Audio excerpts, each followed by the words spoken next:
जिससे अब शॉर्टेज की वजह से इलीगल एक्सट्रैक्शन हो रही है हमारे दरियाओं में से भी और हमारे पहाड़ों में से भी। बदकिस्मती से वक्त की सरकार ने एक फैसला लिया सुप्रीम कोर्ट के डिसीजन की आड़ में कि साहब ये जो माइनिंग हमारी होती है दरियाओं से या पहाड़ों से, इसे ऑक्शन के ज़रिए से दिया जाए। ऑक्शन किन हालात में किए गए आप सबको मालूम है। 5 अगस्त 2019 के बाद इंटरनेट क्लोज था।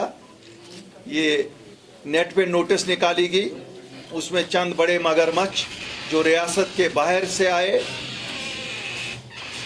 जिसमें हमारे जो पुश्तैनी बाशिंदे यहाँ रियासत के थे उनको मौका नहीं दिया गया पार्टिसिपेट करने का।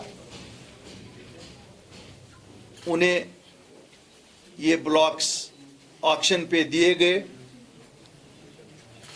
सुप्रीम कोर्ट ने ये भी कहा था कि उनको एनवायरमेंटल क्लियरेंस मिलनी चाहिए थी, और मेरी इत्तला है कि अभी तक किसी को भी नहीं मिली है, लेकिन वो फिर भी एक्सट्रैक्शन कर रहे हैं। कैसे कर रहे हैं, क्या कर रहे हैं, ये बड़ा सवाल है। और आप देख रहे हैं जो रेत की गाड़ी 6,000 रुपये में मिलती थी आज 18,000 रुपये में मिल रही है। सरकार का कोई भी फैसला जो होता है वो आवाम के फ़ायदे के लिए होना चाहिए था। 6,000 में अगर रेत बिक रही थी, ये 4,000 में उम्मीद थी हमारी, लेकिन आज 18,000 में बिक रही है। ब्लैक मार्केटिंग क्यों हो रही है? क्योंकि एक माफिया काम कर रहा है जिसमें लॉ एनफोर्समेंट एजेंसीज और वो मुतल्लिका महकमा भी इनके साथ मुलविस है। हमारे 2 मसले हैं इसमें।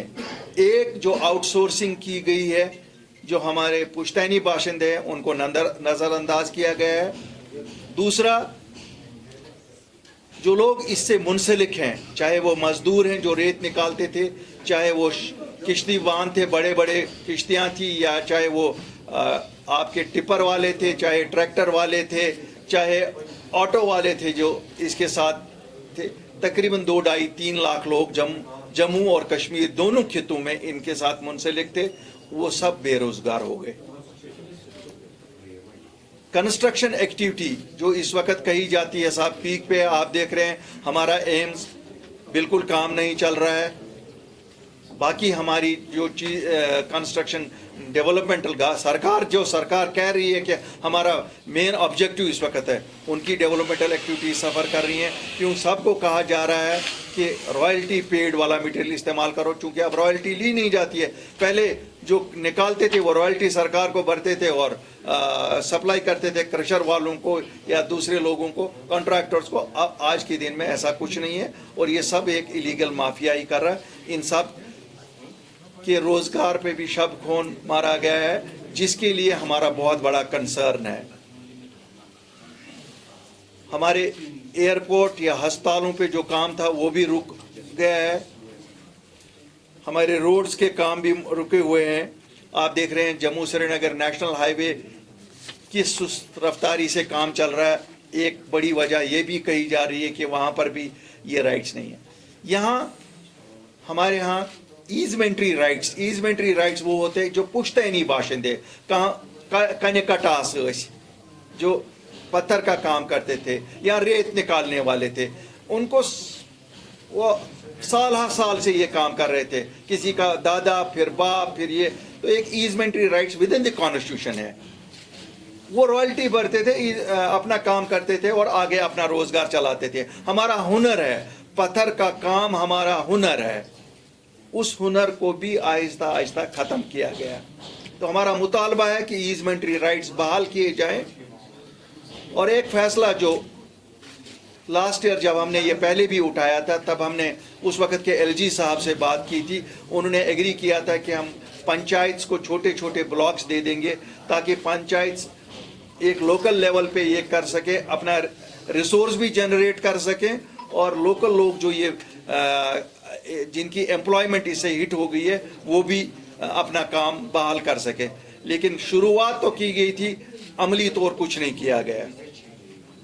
हमारी सरकार से एक मांग है कि एक कॉम्प्रहेंसिव पॉलिसी जियोलॉजी और माइनिंग کے متعلق لائی جائے جس میں ریزرویشن 100% ریزرویشن رائٹس ہوں جو ڈومیسائلز ہیں جموں اور کشمیر کے انہی کو یہ دیا جائے، کیونکہ جتنے بڑے بلاک ہوں گے آپ کو معلوم ہے یہاں کوئی بہت بڑے لوگ نہیں رہتے ہیں یہاں جو اس کام سے منسلک تھے. ٹھیک ہے یہ 5 لاکھ لوگ تھے لیکن یہ بہت بڑے امیر لوگ نہیں ہیں کہ یہ کروڑوں کے ٹینڈروں میں پارٹیسپیٹ کرے. چھوٹے چھوٹے بلاک کیے جائے تاکہ پنچایت بھی پارٹیسپیٹ کریں اور باقی یہ چھوٹے چھوٹے لوگ بھی کر سکیں. جو یہاں کوئی سرکاری نوکریاں نہیں ہیں، انڈسٹریاں نہیں ہیں، تو پھر کیا سرکار کا یہ ماننا ہے کہ لوگ سڑکوں پہ آ جائیں؟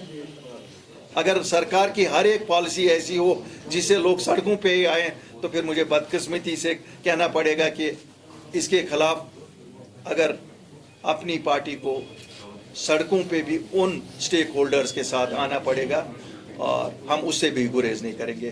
ہم سرکار کو 1 ہفتے کی مہلت دیتے ہیں کہ اس پالیسی کو امیڈیٹلی ریویو کیا جائے. کشمیر میں تو ٹوٹل سیزن ہی 6 مہینے کا ہوتا ہے کام کرنے کا. اگر اس وقت بھی ہمارے ہاں یہ کنسٹرکشن مٹیریل اویلیبل نہیں ہوگا تو کب ہوگا؟ ہمارے ہر چیزیں سفر کر رہی ہیں. جموں میں بھی ہاں ہمارے ساتھ روز کے روز ڈیلیگیشنز آ رہے ہیں جو سٹیک ہولڈرز ہیں اور جو باقی عام لوگ ہیں تو ان کے ساتھ بھی ہم ان کی بھی پریشانیاں ہم سمجھ چکے ہیں، چاہے وہ پونچھ کے ہیں، چاہے وہ راجوری کے ہیں، چاہے وہ سامبا کے ہیں، چاہے یہاں صدرکوٹ کے ہیں، چاہے یہ بارہ مولہ کے ہیں، چاہے اننت ناگ کے ہیں، چاہے کسی بھی ایریا کے ہیں، یا سری نگر کے ہیں، پانچوں کے ہیں. تو یہی ہمارا آج آپ کو تکلیف دینے کا بیسک مدعا تھا اور ہمیں امید ہے کہ آپ کے ذریعے سے یہ ہماری آواز شاید سرکار سن لے گی اور ایک درخواست بھی ہم سے سمجھے کہ ہم ہاتھ جوڑ کے ایک درخواست بھی کر رہے ہیں کہ ان لوگوں کے لیے ہم ہاتھ بھی جوڑتے ہیں اور اگر ہم مجبور ہو جائیں گے تو ہم سٹیک ہولڈرز کے ساتھ مل کے سڑکوں پہ بھی آئیں گے تاکہ ہمارے عام لوگوں کو بھی راحت ملے اور جو یہ سٹیک ہولڈرز ہیں ان کو بھی اپنا کام واپس ملے. شکریہ ہے. مجھے لگتا ہے جو حالات ہمارے ہیں اور جو ہم سن رہے ہیں روز وزیر اعظم اور اپنے ہوم منسٹر صاحب سے، ہم ایکسپیکٹ کرتے ہیں کہ کم از کم 30 سے 40% کا انکریز ہونا چاہیے تاکہ جو یہ خواب ہمیں دکھایا گیا ہے کہ یہاں کنسٹرکشن ایکٹیویٹیز کا بوم ہو جائے گا، ڈیولپمنٹ کا بوم ہو جائے گا. اور جو ہماری حالت ہے آپ کسی بھی سیکٹر کو لے لیجئے، آپ روڈ سیکٹر کو لے لیجئے، آپ واٹر سپلائی کے سیکٹر کو لے لیجئے، آپ ہمارے ہسپتالوں کی پوزیشن لے لیجئے. غرض مطلب ہے کسی بھی سیکٹر کو اگر ہم لیں گے ہماری حالت جتنی خراب ہے. We need a massive infusion of funds.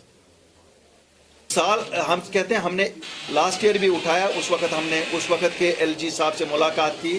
اس وقت انہوں نے ہمارے ساتھ وعدہ کیا کہ ہم چھوٹے چھوٹے بلاکس پنچایت کو دے دیں گے تاکہ لوکل لیول پہ ہو جائے. تو ایک آرڈر نکلا، 50 بلاک دیے گئے. پھر ہم ملے، پھر 100 بلاک اس کو کیا گیا، لیکن عملی طور نہیں ہوا. آرڈر نکلا، عملی طور نہیں ہوا. تو اگر ہم اب یہ مسئلے چھوڑتے جائیں تو پھر آپ بتائیے کون اٹھائے گا؟ ہمارے باقی دوست چپی سادے ہوئے ہیں لوگوں کے مسئلوں پہ.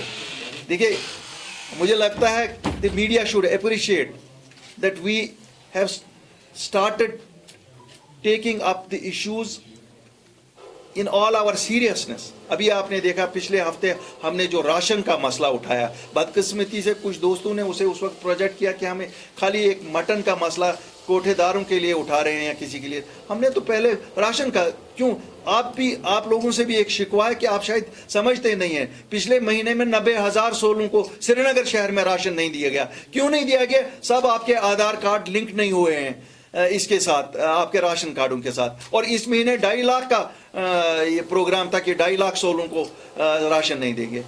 اگر ہم بھی آواز نہیں اٹھائیں گے، جن کا سٹیک 100% سری نگر میں ہے، جہاں 2.5 لاکھ ایک بڑی آبادی مانی جاتی ہے 16 لاکھ میں سے. If this is termed as politics, then let it be so. We will take up issues جو لوگوں کے ہوں گے ہم اٹھائیں گے، لوگ کچھ بھی کہیں. میرے لوگوں کو راحت مل گئی، میں 2.5 لاکھ لوگوں کو اس بار خوش ہو جاؤں گا، راشن مل جائے گا، خوش ہے. 3 महीने का एक्सटेंशन उनको मिल जाएगा, फर्स्ट क्लास है। मटन की भी प्राइसेस करनी पड़ेंगी उनको। और अब मुझे अगर कोई ये कहेगा कि साहब आप लोगों ने क्या वो कोठेदार इस शहर के, इस रियासत यहाँ के रहने वाले नहीं है। और हम क्या कहते हैं, हम तो कहते हैं सीधा बाहर की मंडियों में देखिए रेट क्या है, वहाँ से किराया क्या लगता है, रास्ते में मोर्टेलिटी क्या होती है कि मरांग होता जो सुकरतोस परसेंटेज है, पर तो होलसेल प्राइस मार्जिन क्या थी, रिटेल क्या थी। कुछ दिन पहले आपका सर मोबाइल नंबर हम वो अथॉरिटीज को दे दिया है, दे आर डूइंग इट। ये तो चलता रहता है, these are hassles of technology, these are. Sir कुछ साल पहले आपने अपनी कॉन्स्टिट्यूंसी में एक बहुत बड़ा प्रोजेक्ट स्टार्ट किया था, अब्दुल्ला ब्रिज से आईजी रोड जो जा रहा है कुरसू राजबाग बंद की तरफ। पिछले 2 सालों से उस पर काम रुका हुआ है, जबकि लोगों ने खुद ही इलीगल स्ट्रक्चर्स उठाए थे। आपको क्या लगता है कि ये देखिए और आपको इसमें गवर्नमेंट को कहना नहीं चाहिए? देखिए मेरा ये मानना है कि बिल्कुल 2018 से कोई डेवलपमेंट एक्टिविटी दोनों खितों में नहीं हुई है। ये बिल्कुल हवाई घोड़े दौड़ाए जा रहे हैं, जहाँ कहा जा रहा है बहुत डेवलपमेंट हुई है। बिल्कुल that is a prestigious project, और मुझे खुशी है कि लोगों ने वॉलंटरीली उसमें पार्टिसिपेट उस वक्त किया। दोनों साइड से आपने देखा कितनी सहूलियत होती है। इंशाल्लाह अल्लाह करेगा बहुत जल्द एक अवामी सरकार होगी और वो करेगी। अब क्या करेंगे, ये इस वक्त आता है, कभी कभी हिस्ट्री में ऐसे वक्त आते हैं जब चीज़ें सफ़र करती हैं। हमारी डेवलपमेंट सफ़र हुई है, दोनों खितों में डेवलपमेंट सफ़र हुई है, ऐसा नहीं है कि एक ही खिते में हुई है। अगर आप देखेंगे बाकी अजला में भी डेवलपमेंट सफ़र हुई है। इस वक्त हमें ये इश्यूज़ तो फेस करने पड़ते हैं, but we will be keeping talking on issues, we will be taking up issues and इंशाल्लाह बहुत सीरियसली इश्यूज़ उठाएंगे। क्यों, एक पॉलिटिकल एक्टिविस्ट होने के नाते हमारा, मुझे लगता है एक पॉलिटिकल पार्टी होने के नाते ये हमारा फ़र्ज़ है कि हम मसले उजागर करें और आपके ज़रिया से, आपके माध्यम से और अपने पर्सनल मुलाकातों से भी इन इश्यूज़ का जितना हल निकाल सके, समाधान निकाल सकें। कहते हैं ना, something is better than nothing. कुछ भी राहत जो हम अपने लोगों को दे सकते हैं, हमें खुशी होगी। और मैं आप सबका भी मरहून मिन्नत हूँ कि आप आते हैं, जब भी हम आपको तकलीफ़ देते हैं, हमारी बात सुनते हैं, हमारी बात आगे तक पहुंचाते हैं और उसका असर होता है, ज़रूर होता है। और अल्लाह के फजल से मिलके हम we will pass through these hard times. Altaf साहब लास्ट मेरा सवाल है, अल्ताफ साहब मेरा लास्ट सवाल है। रिसेंटली तो तब एक अफवाह चल रही थी जो मुस्फर फेक साहब है वो ये अपनी पार्टी ज्वाइन, लेकिन आज ये भी अफवाह चल रही है वो पीसी ज्वाइन करने जा रहे हैं, तो क्या करेंगे? देखिए अपनी पार्टी एक क्रेडिट लेना चाहती है कि जब पॉलिटिकल माहौल थम सा गया था, रुक सा गया था, हम सामने आए अपने लोगों के लिए और हमने लोगों को वो फिर एक उम्मीद दे दी कि नहीं, आपकी आवाज़ सुनी जाएगी। और it is a process which will keep on growing and it is good. जितनी ज़्यादा जमातें आएंगी, जितने ज़्यादा लीडर पॉलिटिकल प्रोसेस में सामने आएंगे, उतना अच्छा होगा लोगों के लिए। अल्ताफ साहब लास्ट मेरा सवाल है। अल्ताफ साहब रिसेंटली जेके अपनी पार्टी ने जो प्रोटेस्ट किया, जिसमें अपनी पार्टी के लीडर राशिद मीर साहब जो लीड कर रहे थे राशन को लेकर, उन्होंने कहा था कि अगर 7 दिनों के अंदर इम्पैक्ट नहीं आएगा तो हम हर एक डिस्ट्रिक्ट से रोड पे आएंगे, लेकिन अभी तक उसका कोई जवाब नहीं आया वहां से। देखिए हमें मालूम, सुनिए हमें मालूम है कि उसी दिन एक्शन शुरू हुई। मैंने आपको कहा राशन जो सोल्स की काटी गई थी वो राशन का मसला बहाल हुआ, गोश्त की भी हो जाएगी। देखिए Bukhari Sahab, with Jammu Kashmir, currently it has not got an elected government. It's directly controlled by the central government. Now you've been, appealing to the central government, and you have been continuously in coordination with the central government. You frequently visit Delhi and speak to them. Now you are giving an ultimatum of 7 days just to review the bill, wherein the contracts were given to the outsiders. How do you see the political space in the valley currently? देखिए साहब, political space अगर कोई मुझे ये कहेगा कि it is going to be vacated for somebody, you have to grab this space. In politics you have to grab this space. It is not that कोई आपको वहीं से तैयार करके दे देगा, आपके मुंह में डालेगा। ये तो है नहीं नाशपाती ऊपर से आएगा और हम मुंह खोलेंगे। We have to grab this space, we have to fight for our rights. We are the natives of this place, both the region Jammu and Kashmir. We have to see हमारे राइट्स कितने एडवर्स हालात में भी कितना हम प्रोटेक्ट कर सकें अपने राइट्स को।